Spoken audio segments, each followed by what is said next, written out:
বানপানী চব ধানৰ কঠীয়াখিনি হেৰি হৈ গৈছে।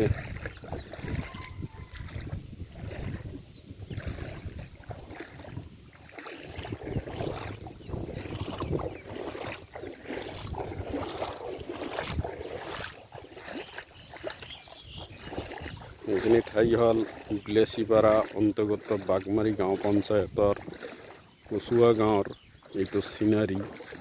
চব ধানৰ কঠীয়াবিলাক এতিয়া বানপানীৰ মাজত সোমাই গৈ আছে,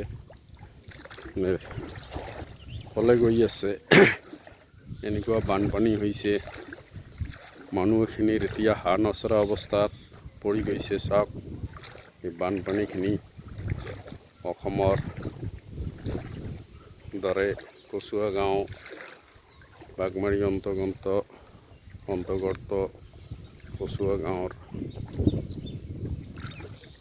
এলেকাত যেনেকুৱা প্ৰভাৱ বিস্তাৰ কৰিছে, যেনেকুৱা ক্ষতি সাধন কৰিছে।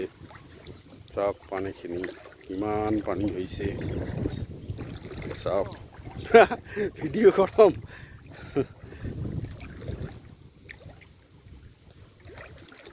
তোৰে বাবা ইমান পানী হৈছে চব।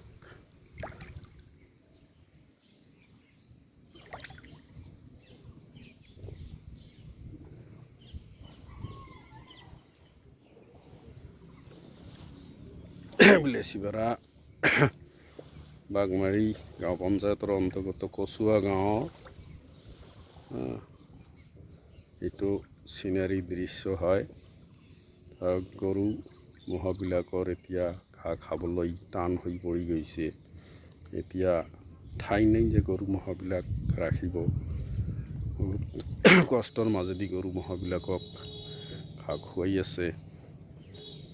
এতিয়া ইয়াৰ ব্যৱস্থাও চৰকাৰৰ ফালৰ পৰা অলপ কৰিলে ভাল হ'ব।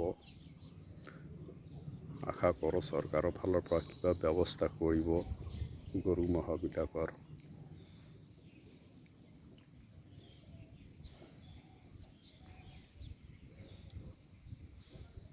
আৰু ইফালে বহুত আছে, ইফালে